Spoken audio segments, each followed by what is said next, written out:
name is Mrs. Cerda Castañeda. Bienvenidos a todos. Soy la directora de nuestra escuela comunitaria. Soy la directora Cerda Castañeda. It is with great admiration that I introduce to you a champion of this great state. When I think of this individual, I think of a saying that the great Dr. Martin Luther King Jr. said. He stated, "There comes a time when one must take a position that is neither safe, nor politic, nor popular, but he must take it because conscience tells him it's right." It is my honor to introduce to you all the great Honorable Governor Tony Evers.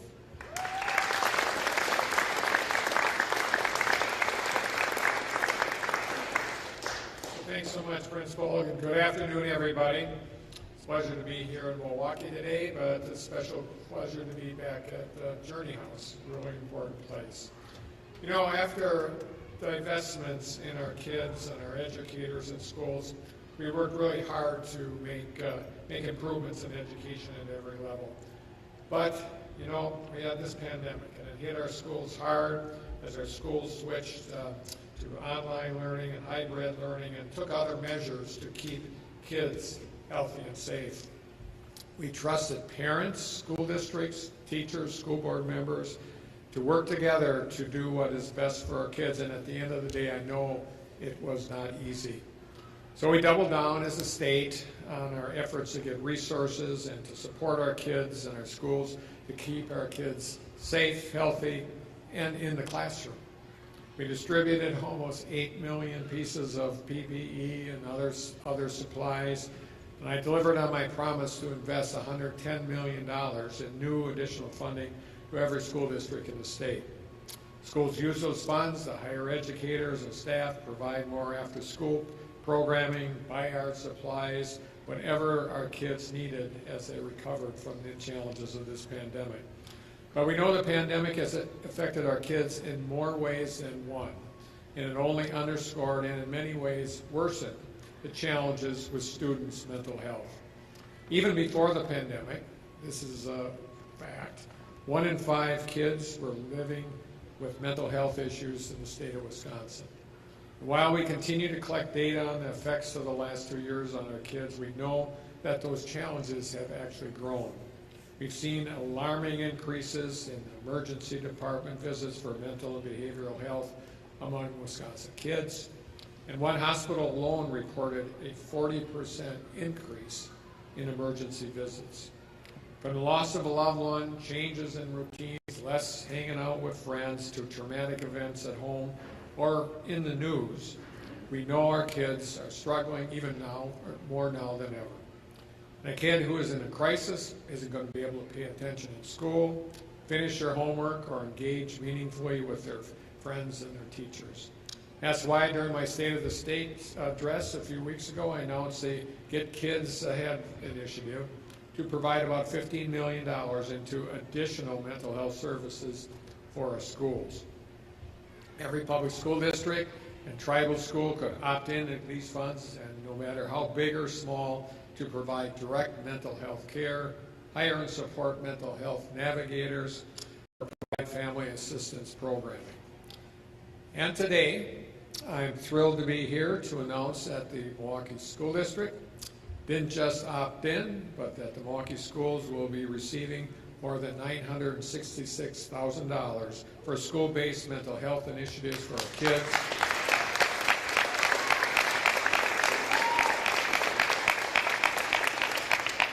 We have to ensure that our kids can be successful both in and out of the classroom. This investment builds on the work we've already been doing to help our kids lead happy, safe, healthy lives both in and outside of the classroom. In addition to these initiatives I just mentioned, our last budget also included an additional $19 million for school-based mental health services. And just last week, I announced an additional $2.5 million allocated for expanding and enhancing child psychiatry telehealth services. Folks, this issue is too darn important, because if we want to have real conversations about our kids' success and achievement, then we need to be making sure our kids can bring their full and best selves to the classroom and to their studies, because otherwise all we're doing is talking about our kids barely getting by when we should be making sure that they can get ahead. So with that, I'd like to hand things over to Superintendent Posley to share more about what these funds mean for MPS. Superintendent?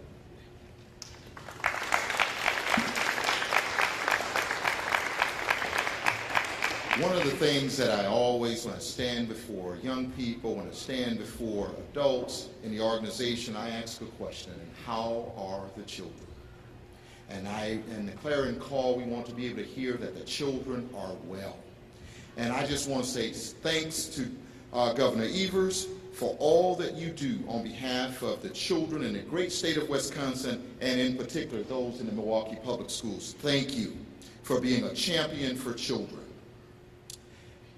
Kids Get Ahead initiative. And I also want to pause and say, extend an opportunity to recognize who's with me today: President Bob Peterson, the Milwaukee Board of School Directors, and Director Shelga Garcia with the Milwaukee School Directors. If you give them a round of applause.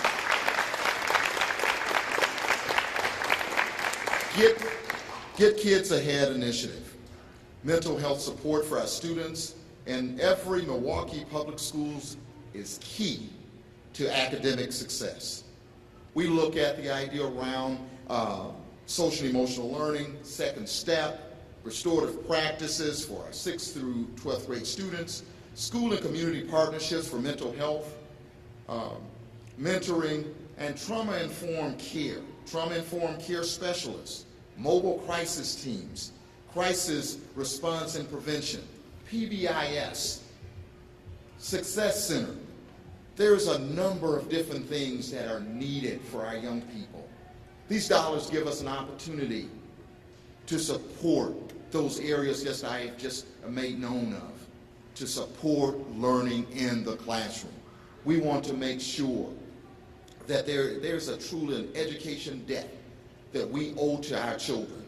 This is a way that we close that gap and pay that debt to our children, and making sure that the mental health support is there. So Governor Evers, we want to say thank you again for making these funds available so that our students in the Milwaukee Public Schools can be successful. So thank you, and at this time I bring Rose Serta, proud principal of Longfellow School, back. Rose?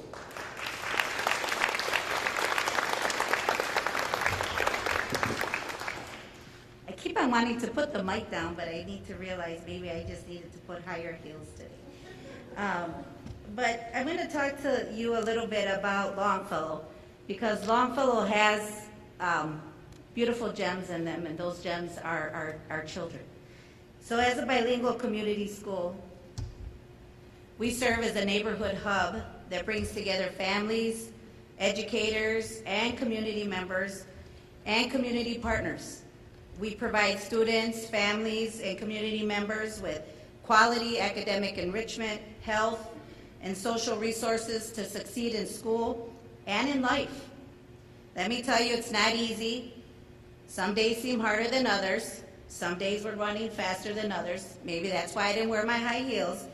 But the purpose behind the work is important, and it's worth it. As a community school, we strive to provide services and support which fit our neighborhood, this neighborhood, the Clark Square neighborhood. Our needs, we work with our partners to focus on what our students need. The decisions that are made by the partners, the teachers, the students, everybody working collaboratively. Our partnership with various agencies has allowed us to work collaboratively to do what's best for our students and to offer them hope, love, opportunity. At Longfellow, we understand that students often come to the classroom with challenges. We all have challenges, but we know that impacts their ability to learn, to explore, and to develop. We want them to be their best selves always. So life is precious, and we know that. And because of that, we have great workers here at our school. As a community school, our teachers have embedded and have valued and have taken on that shared leadership of what it means to do what they need to do what's best for our students. We have 3 great teachers here. Ms. Rodriguez-Thomas. She's our bilingual 8th grade teacher. Every day, you'll see her at the door greeting the kids. Yes or no, kids? Yep, high five, how you doing? Let me see how you're doing. Miss Donahue? Yep. Same thing. What do I need to do? What other training do I need to take? How can I help our students? And then we have Mrs. Camacho.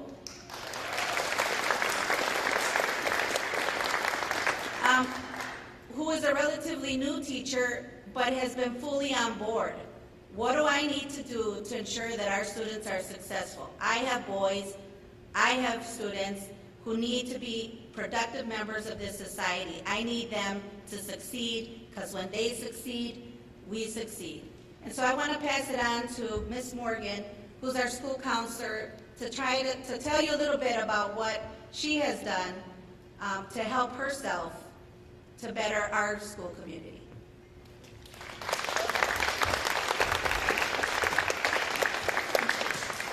So good afternoon, everyone. I am Jennifer Morgan, or Miss Jennifer, as the students know me here. And I've had the privilege of being Longfellow School Counselor for the past 10 years. So I've been here for a little while. I've seen many students come to school throughout those years struggling with many social, emotional, and mental health issues. However, through the social emotional support they receive at Longfellow through classroom guidance lessons, social academic instructional groups, one-on-one counseling, dedicated classroom teachers like the ones we have here today, and amazing support staff. Shout out to Mrs. Catcher, our school psychologist, who's also here. Yes, give her a round of applause. Our students learn the skills needed to thrive in and outside the classroom. Due to the COVID-19 pandemic, increased violence in our city, and the negative effects of social media, these supports have become much more critical here at Longfellow, and we know that it's the same nationwide. In 2016, I became a certified Sky Schools instructor. Sky Schools is a program that equips educators with tools to manage their stress and emotions to be better role models for young people. I knew that to become a more present and effective school counselor, I would benefit from this training, which included mindfulness strategies and techniques that I now teach to all of the wonderful students at Longfellow. In fact, every afternoon, I guide students through a school-wide mindfulness practice. During our mindful moment, as we call it, students and staff stop what they are doing and take a few moments to focus their attention and observe their thoughts and feelings without judgment. Through this daily practice, students and staff calm the body and mind, increase their ability to regulate emotions, and decrease stress. Over the years, I have seen students and staff at Longfellow take a mindfulness approach when experiencing strong emotions or faced with stressful situations, from challenging homework assignments or conflict with peers, or to issues at home, and they're able to deal with this due to doing this daily practice with us. They learn to do it themselves. Our students also take these mindfulness strategies with them when they leave Longfellow and head off to high school and beyond. I'm honestly really proud to work with the students, staff, and families at Longfellow, where the social emotional needs of students are acknowledged and prioritized. So with that, I will now ask my colleague, Ms. Evelyn Orta, to come and share a few words. Thank you.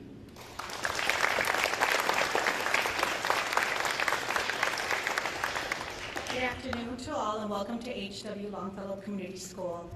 My name is Mrs. Orta Villanueva, School Support Teacher and Program Coordinator at HW Longfellow. I have dedicated 25 years of my life to Milwaukee Public Schools. For 21 years, I serviced second grade students as a bilingual educator, and these recent 4 years as our school's program coordinator. It is no secret that social, emotional skills is one of the most important qualities to determine academic success and career success. But let's not forget the importance of building, fostering, and maintaining healthy relationships. Let me take this opportunity to share with you a unique experience I've had with a young sixth grader in our school.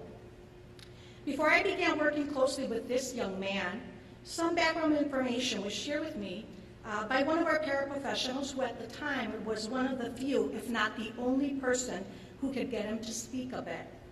You see, this sixth grader was very self-conscious of his voice. He was very well aware of his high-pitched voice as well as the rest of his classmates. At some point, someone had made an inappropriate comment about his unique voice, and that's when he made the decision to avoid speaking at all costs. Because he avoided communicating with peers and staff, behavioral issues became prevalent. His frustration with communicating caused him lots of academic and behavioral problems.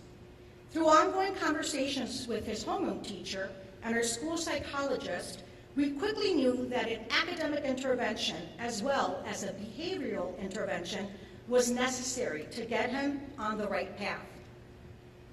After looking into his assessment data, we realized that he needed support in reading fluency. And my thoughts, I'm thinking, are you serious? Reading fluency? Great. How am I going to get this child to read out loud, passages daily for a minute, when he's already decided he is not going to speak to anyone? Well, this is where building relationships becomes such an integral part of his academic success and development.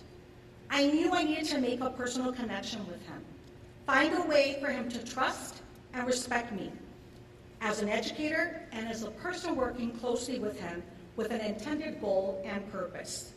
I looked for opportunities to initiate small talk. I commented on positive things that I noticed about him. I asked him questions about his likes and dislikes, eventually about his family, siblings. As the relationship and trust developed, I learned he's of Puerto Rican descent, just like me. We could communicate in 2 languages. He loved basketball. He had a weakness for expensive tennis shoes. He had a sense of humor, and he actually smiled when he heard some of my lame jokes. I couldn't really see his smile, but I knew he was smiling because he smiled with his eyes. I could see the twinkle, and as time passed, he opened up and engaged in short conversations with me, responded to questions, and I even caught him whispering something to one of the cute 7th grade girls from our intervention group. A huge part of the success lies on being able to understand his social emotional needs, helping him improve his academic performance, teaching him how to regulate his emotions, reminding him that we as a collective team want him to succeed, and that building a relationship of trust is absolutely necessary in the development and growth of any student. And now with you, Deputy Director from Journey House, Mr. Brown.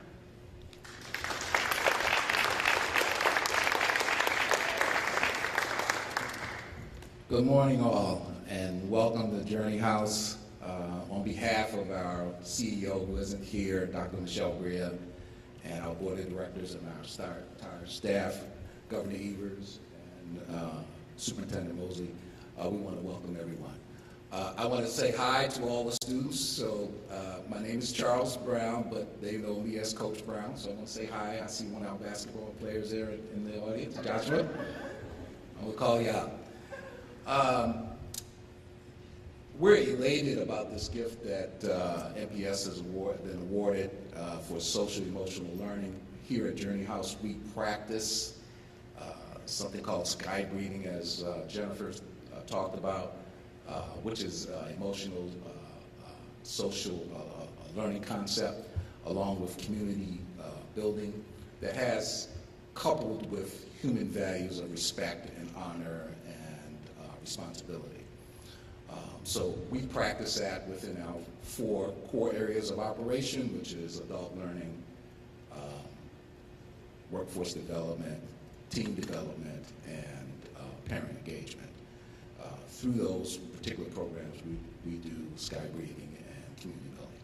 So on behalf of all of Journey House and our staff, CEO again and our board of directors, I'd like to say thank you for coming and welcome to Journey House. Thank you very much.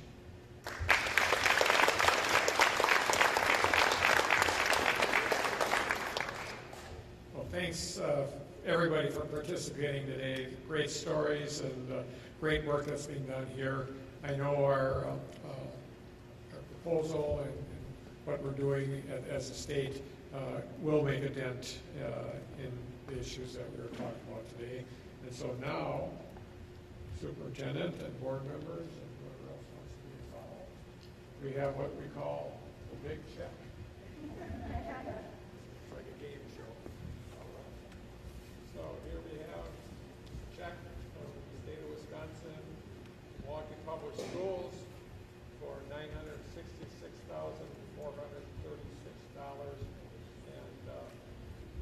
And I couldn't think of a more worthy recipient. So thank you.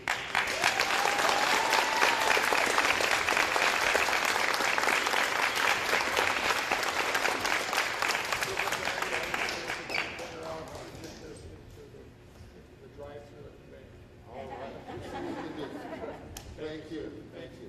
And thanks everybody for being here tonight. Appreciate it. Thank you.